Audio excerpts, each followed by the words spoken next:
Hello, Mark. I'm Mike. This is my reading for The State of Many Tongues. Utah's Mormon missionaries make the state America's most linguistically diverse region, and it's paying off. If the builders of the legendary Tower of Babel had hired a work crew from Utah, the massive structure might actually have been completed instead of collapsing in the confusion of the workers' diverse languages.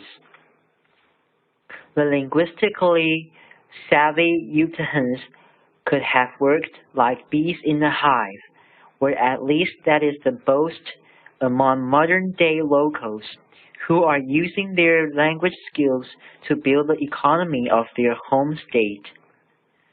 Sparsely populated, landlocked and laced with the deserts, mountains and rugged wilderness, regions typical of the American West, Utah is an unlikely place to find people who could collectively speak 90% of the world's written languages.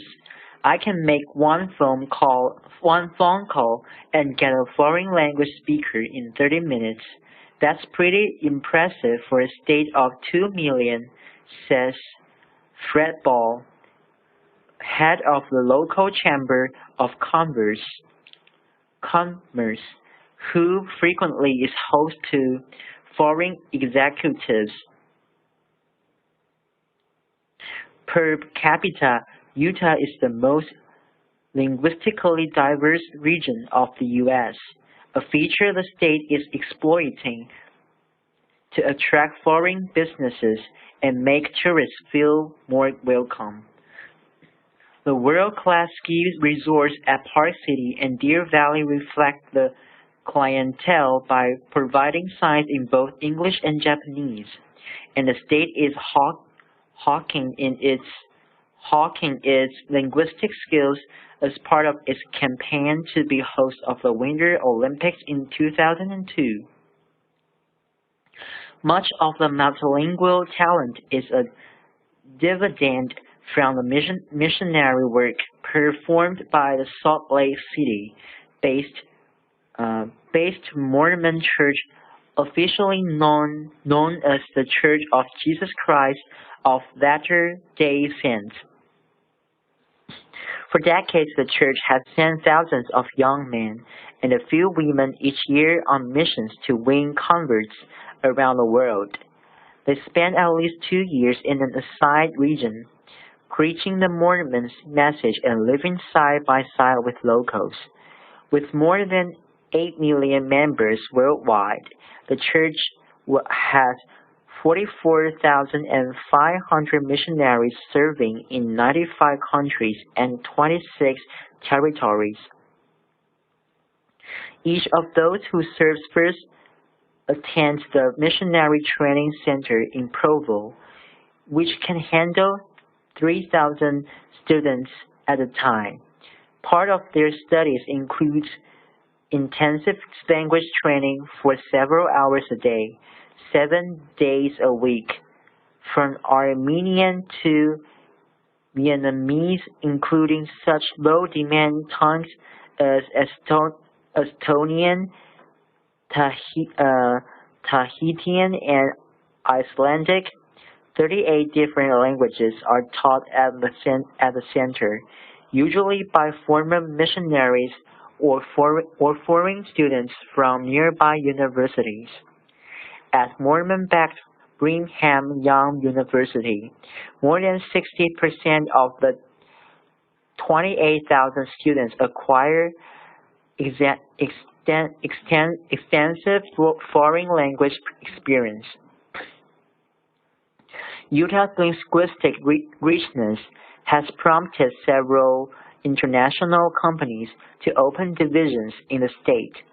Atlanta-based Delta Airlines, which recently expanded service to 35 cities in Europe and Asia, has set up an international reservation center in Salt Lake City. Agents can take bookings in 13 foreign languages, including Hindi and Swedish.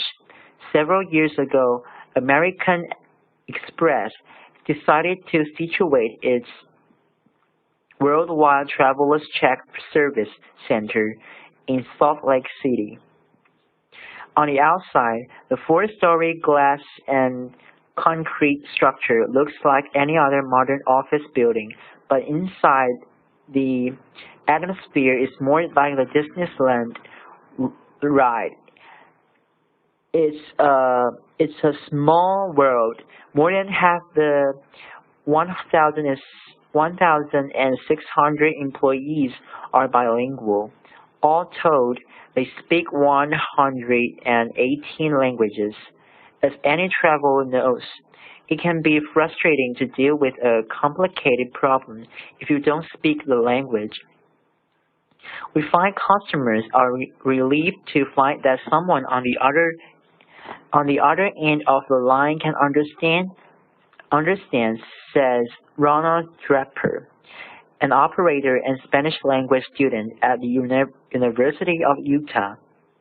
Homegrown firms have discovered that the local talent pool offers more than enough depth to build a global businesses. AlpNet, a translation company BYU started as a research project in 1980, has developed into a $26 million business with 250 employees in 22 offices around the globe. Because Salt Lake City has become a high-tech center as well, computer-aided translation comes naturally to many local workers. It is a unique combination, a linguistically and culturally conscious society that is also computer literate, says AlpNet President Thomas Seal. Among the company's clients, Apple Computer, British Petroleum, NATO, and Siemens. The U.S. Army recently called on AlpNet to translate 32,000 pages of information on the Bradley fighting vehicle into Arabic for the Saudi military.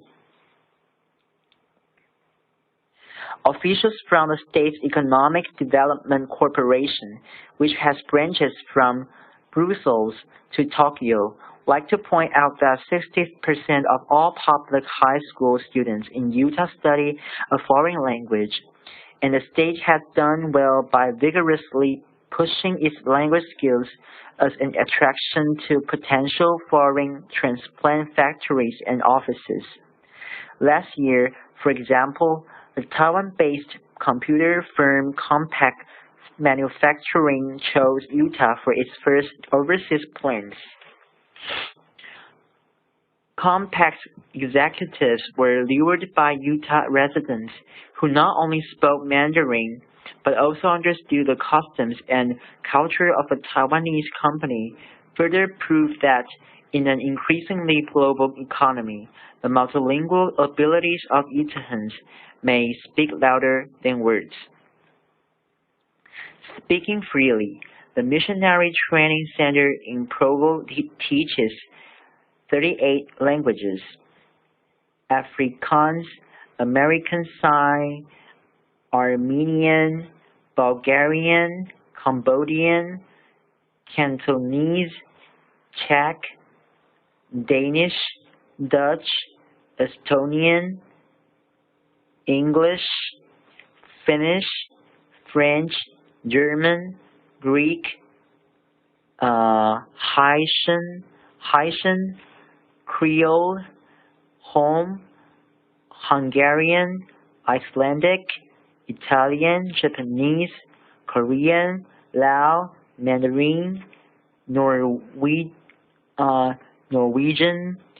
Polish, Portuguese, Romanian, Russian, Samoan, Serbo-Croatian, Spanish, Swedish, Tagalog, Tahitian, Thai, Tongan, Vietnamese.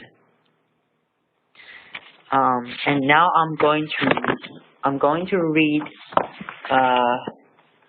the chapter 14 on vocabulary book. 10 words in context. In the space provided, write the letter of the meaning closest to that of each bold-faced word. Use the context of the sentences to help you figure out each word's meaning. 1. Austere. Adjective. Miss Stone's appearance was austere. She wore plain, quiet clothing with no jewelry, and she never used makeup. The walls in Alan's den are white and nearly bare, and his white furniture has simple lines. This austere decor gives the room a pleasantly calm mood. Austere means A. Very ugly, B. Very plain, C. Very youthful. 2. Esoteric. Adjective. The instruction manuals that come with computer software often use such esoteric terms that they seem to be written in a foreign language. The poetry of Ezra Pound, filled with references to ancient Greek culture, is too esoteric for most readers. Esoteric means A. Difficult to understand, B. Shallow, C. Unfavorable. Facsimile. Now, when a facsimile of an old Sears Roebuck catalog was published recently, it became a bestseller. People enjoy seeing what was for sale a century ago. The word fax is short for facsimile. With a fax machine, you can send a precise image of a document across the country electronically in seconds. Facsimile means A. An original, B. A distorted version, C. An accurate copy. 4. Grotesque. Adjective. Most people found the movie's character E.T. adorable, but I thought the little alien was grotesque, with its weird combination of babyish features and old wrinkled skin. The clown made grotesque faces, squinting his eyes, pulling down the corners of his mouth, and sticking out his tongue. Grotesque means A. Strange looking, B. Hard to understand, C. Charming. 5. Mesmerize. Verb. The intense eyes of the woman in the photograph mesmerized me. I couldn't take my eyes off the picture. When driving at night, you can become mesmerized by the lines on the road or by other cars' headlights or taillights. To avoid a hypnotic state, keep your eyes moving from front to side to rear view mirror. Mesmerize means A. To amuse, B. To fascinate, C. To distort. 6. Metamorphosis. Now, a caterpillar's Transformation into a butterfly is a well-known example of metamorphosis. In Franz Kafka's famous story, the Metamorphosis, a man wakes up on his 30th birthday to discover that he has turned into an enormous insect. Metamorphosis uh, Metamorphosis means A change in form, B, a disaster, C, a scientific theory. 7. Notorious, adjective. Batman and Robin matched wits with the Joker and the Penguin, who were notorious for their evil deeds. The local diner is notorious for bitter coffee, soggy vegetables, limb salads, and mystery meat. Notorious means A, regarded negatively, B, regarded with curiosity, C, ignored. 8. Perfunctory, adjective. The doctor's examination was perfunctory. He seemed to be just going through the motions without taking any interest in the patient. Most of the candidates were passionate on the subject of nuclear weapons, but one spoke in a very perfunctory way, apparently bored with the topic. Perfunctory means A, uninterested, B, enthusiastic, C, exaggerated. 9. Provocative, adjective. A good essay is provocative, said our English instructor. It gets the reader interested and attentive, starting with the very first paragraph.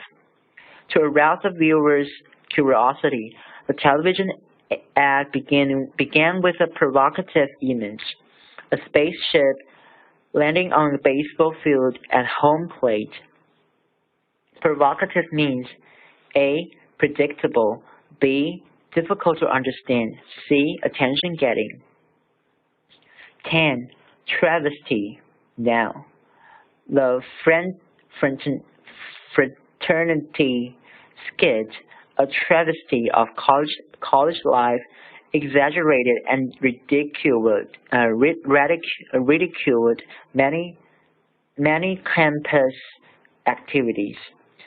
The musical comedy version of Hamlet was a travesty. The critics and audience agreed that it made a mockery of Shakespeare's profound tragedy.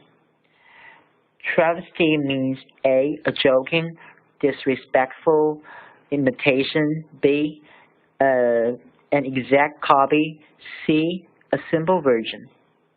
Matching words with definitions. Following are definitions of the 10 words. Clearly write or print each word next to its definition. The sentences above and on the previous page will help you decide on the meaning of each word. 1. Mesmerize. To hypnotize or fascinate. Hold spellbound.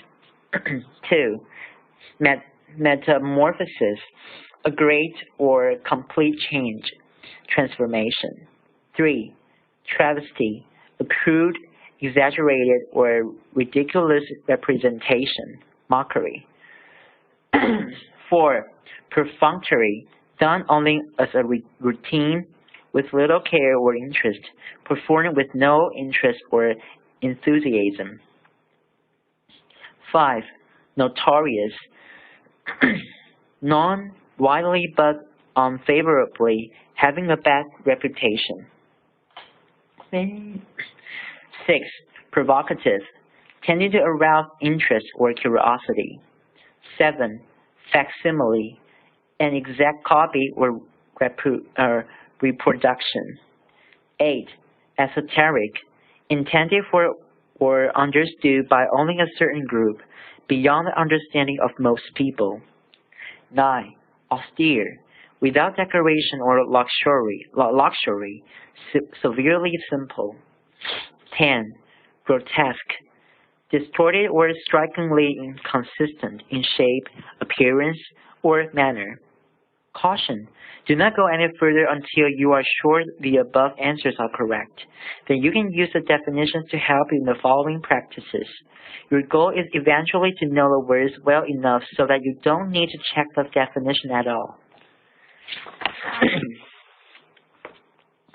Sentence check 1.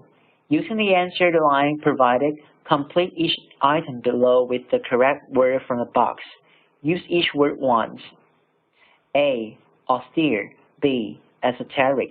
C. Facsimile. D. Grotesque. E. Mesmerize. F. Metamorphosis. G. Notorious. H. Perfunctory. I. Provocative. J. Travesty. Travesty. 1. The trivial was a travesty of justice because several of the jurors had been bribed. Notorious. 2. King Henry of England was notorious not only for getting married 6 times, but also for ordering 2 of his wives executed. Provocative. 3. To capture readers' attention, an author sometimes begins an article with a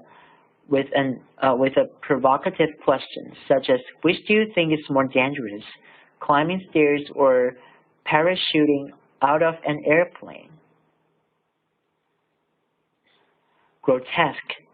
4. In some modern paintings, human figures are distorted into such grotesque shapes that it's hard to recognize facial features and body parts.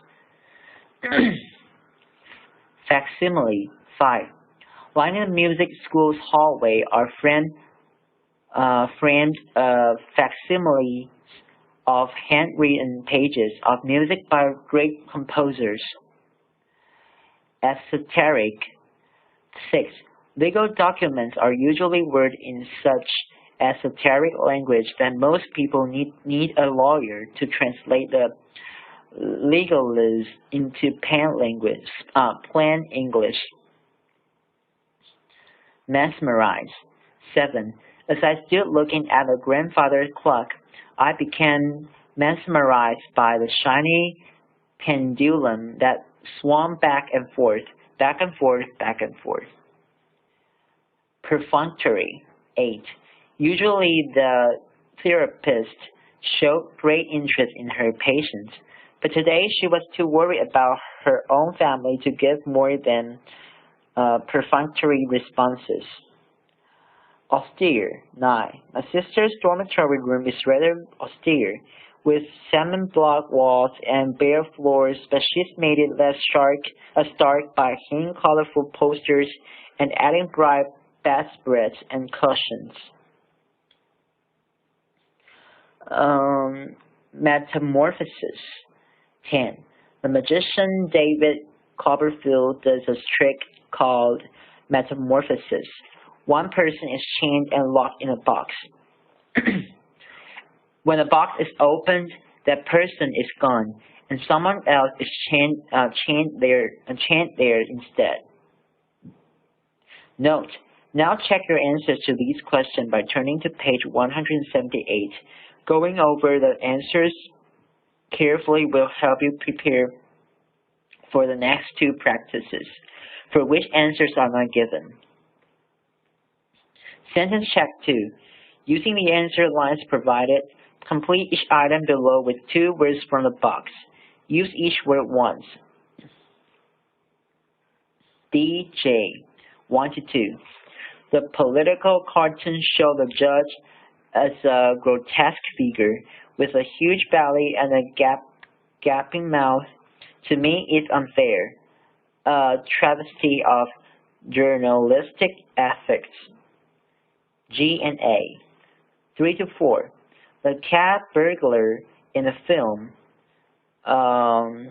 notorious for stealing expensive jewelry, committed all his robberies wearing an austere outfit, a black t-shirt, plain black pants, black shoes, and black gloves. I and E. 5 to 6. The novel provocative. The novel has a provocative opening scene in which a young woman and her parents sneak out of the house on a ladder. The novel goes on to mesmerize the reader with one spellbinding episode after another. H and F, 7 to 8. Former principals had made only perfunctory efforts to rid the school of drugs, but the new principal attacked the problem head-on. As a result, the school has undergone a metamorphosis from hooked to clean. C and D, 9 to 10. At the jewelers convention, facsimiles of several famous gems were on display. I enjoyed seeing them, but I didn't understand the accompanying esoteric explanation of the technical methods used to produce the copies. Final check. A costume party. Here is a final opportunity for you to strengthen your knowledge of the 10 words. First, read the following selection carefully. Then fill in each blank with a word from a box at the top of a previous page.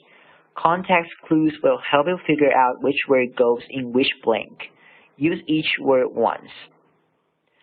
On the afternoon of a friend's New Year's Eve costume party, I made only a perfunctory effort to put a costume together. Unenthusiastic about spending much time on this, I wanted to do something as simple as possible, even if the effect would be rather austere. I decided on a ghost costume, just a plain sheet with eye holes cut out. Since all my sheets are green, I had to be the ghost of a frog. The party began for me with a rather provocative encounter. The door was opened by Julia Roberts, clutching her Best Actress Oscar, or at least a very good facsimile of it. Then, when I went inside, the first man I saw were two notorious pirates. Notorious pirates, Blackbeard and Captain Hook. I listened in on their conversation, expecting to be mesmerized by fascinating tales of cutthroat adventures. Instead, I heard only the esoteric language of two math majors. Given up any hope of understanding their remarks, I looked around for my own friends, but their metamorphosis from ordinary people to famous or odd people was so complete that I couldn't recognize anyone. Most of the costumes were in good taste. One, though, struck me as a travesty. A person dressed as Abraham Lincoln, a president one venerated for his character and leadership, was wearing a bull's-eye target, in crude mockery of President Lincoln's assassination. Another person looked frighteningly grotesque, with a mouth twisted to one side and three eyes, all of different sizes. In the course of the evening, I also met Cleopatra, Shakespeare, and Snoopy, among others. I may never again spend time at a gathering replete with so many celebrities. This is all for my reading. Thank you.